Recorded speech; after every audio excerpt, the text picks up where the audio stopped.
A killer educated in the ways of the Roma group embarks on a quest for vengeance following her father's demise. Get ready to relive the adventure as we recap the story of action film today. Ballerina, production year 2025.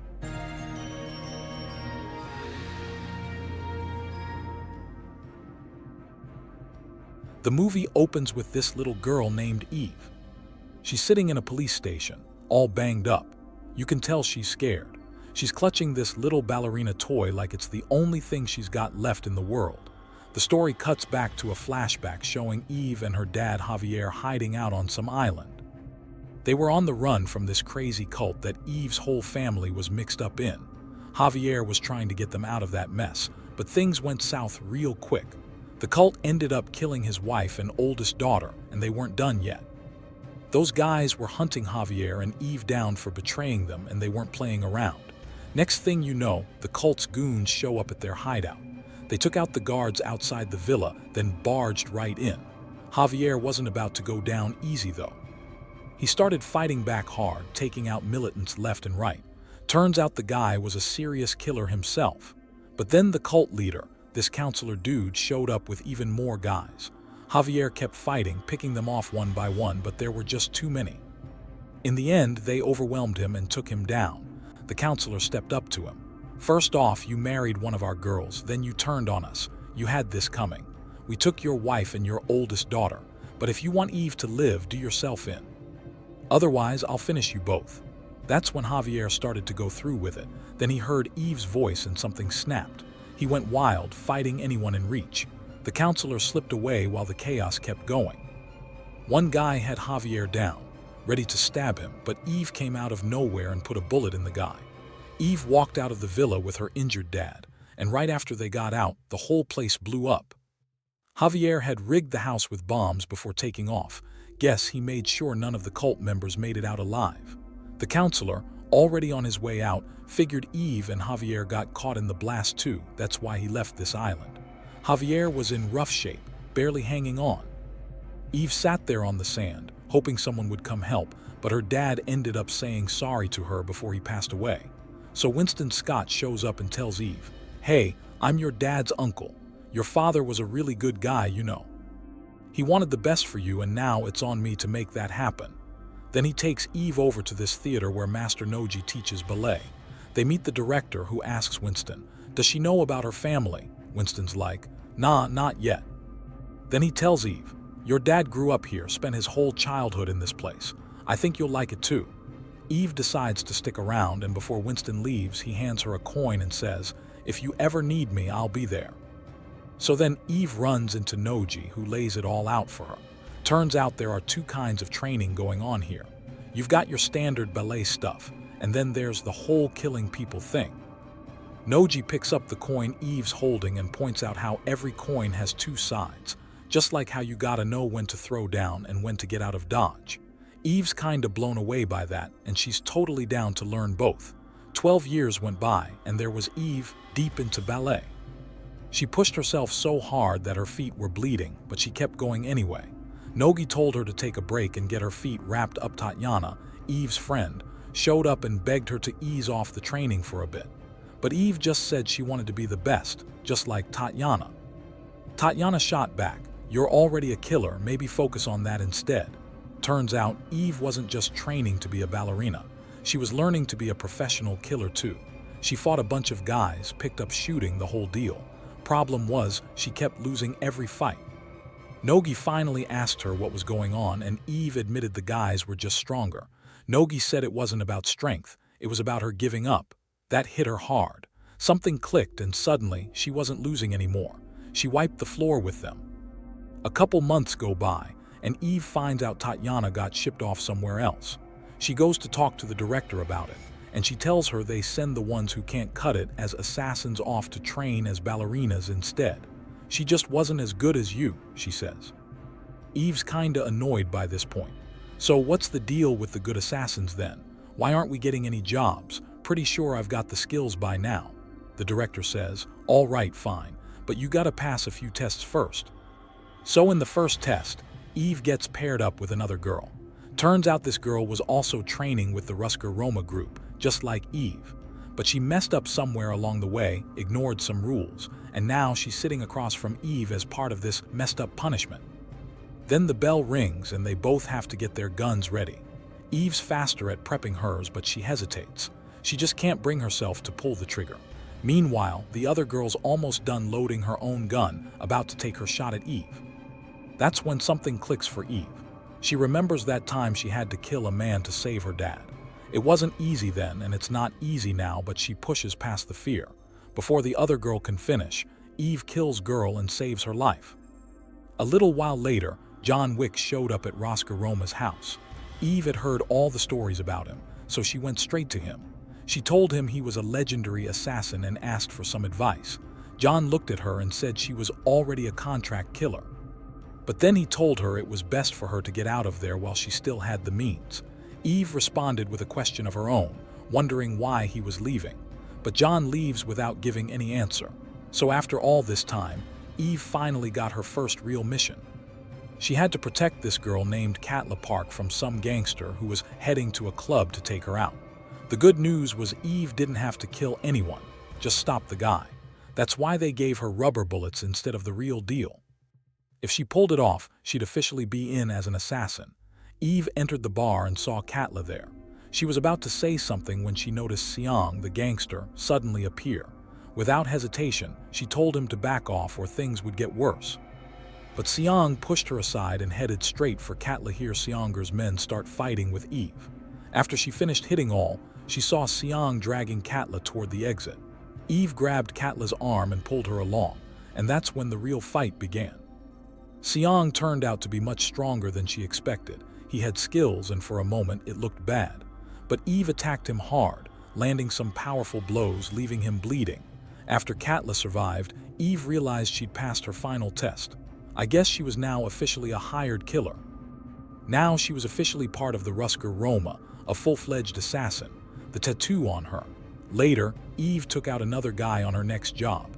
She took a bullet in the process and had to dig it out herself. Once the guy was down, she snapped a photo, sent it to the client. She gets a lot of money. Eve was driving her car when she got into a crash with another vehicle. The guy jumped out and started throwing punches at her. They went at it for what felt like forever, but in the end, Eve managed to take him down for good. As she looked at his body, she spotted a weird mark on his hand, one she recognized instantly. It was the same mark the people who killed her dad had when she was just a kid. Without thinking twice, she cut off his hand and took it straight to the director. She held it out and asked, "Who does this belong to?" The director asking, "What are you after?" Eve didn't hold back. "These people killed my father. I want revenge." The director shook her head. "You don't want to go after them. That's a cult and your mom was part of it. Every single one of them is an assassin just like us. There's an agreement between Roscoe Roma and that cult. Neither side touches the other." Eve heads to a hotel where she finds Winston again.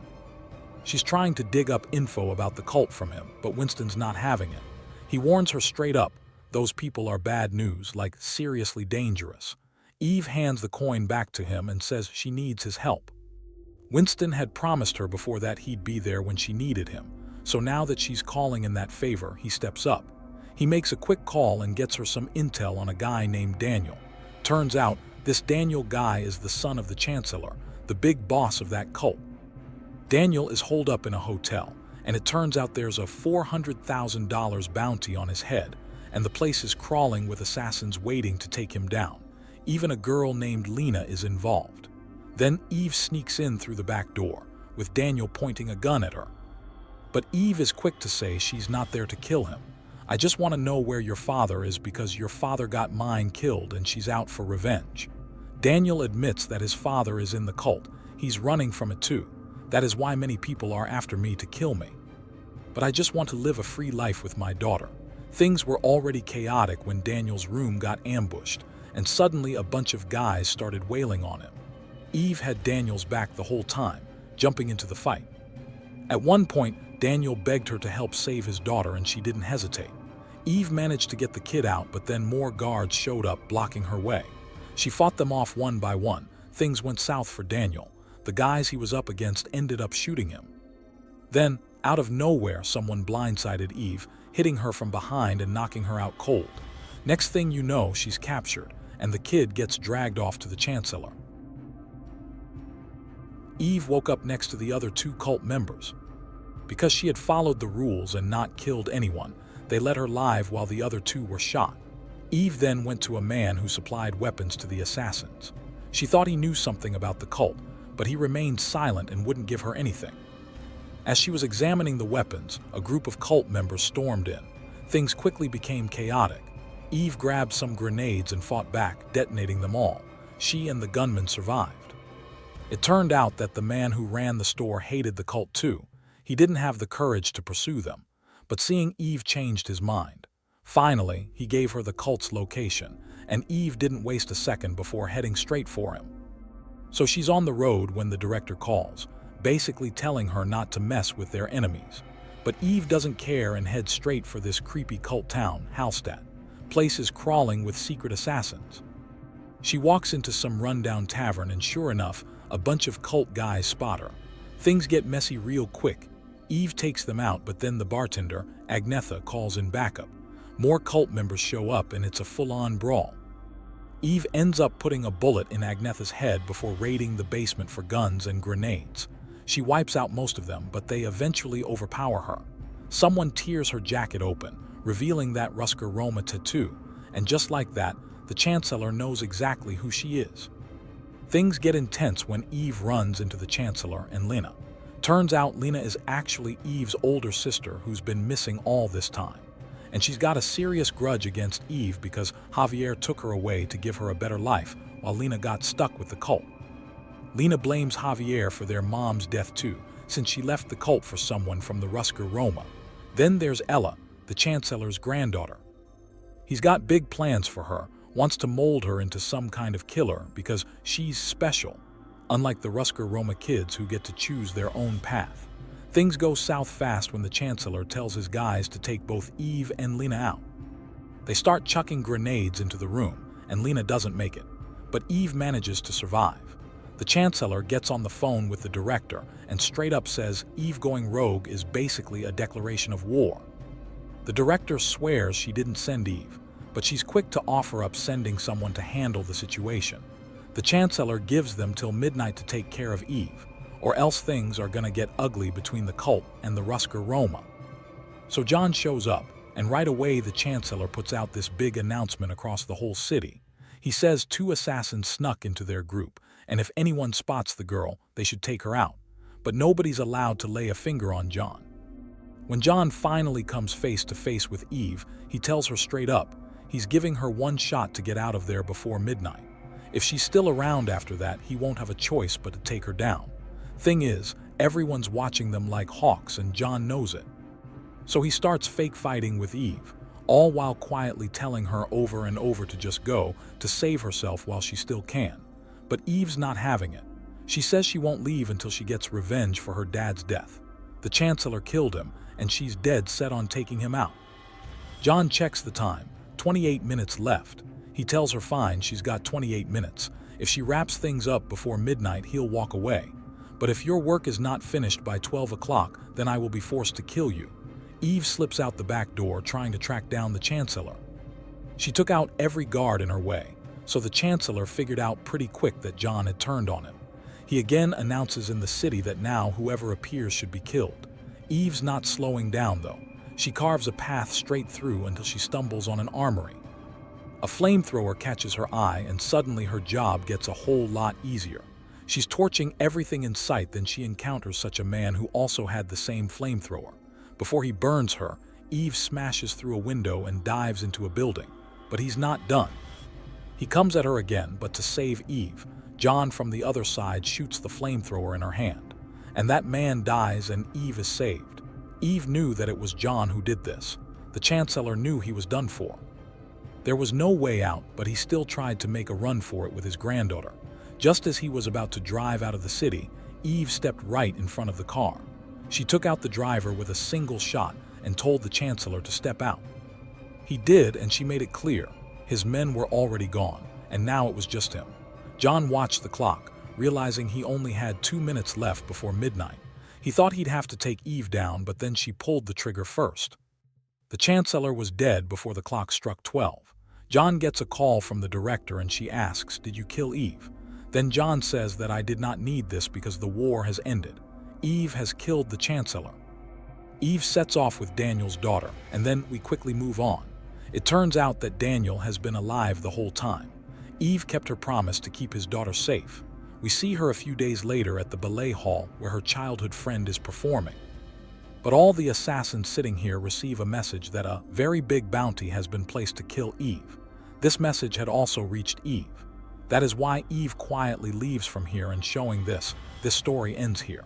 Appreciate a subscribe and please remember to like. Thanks for watching.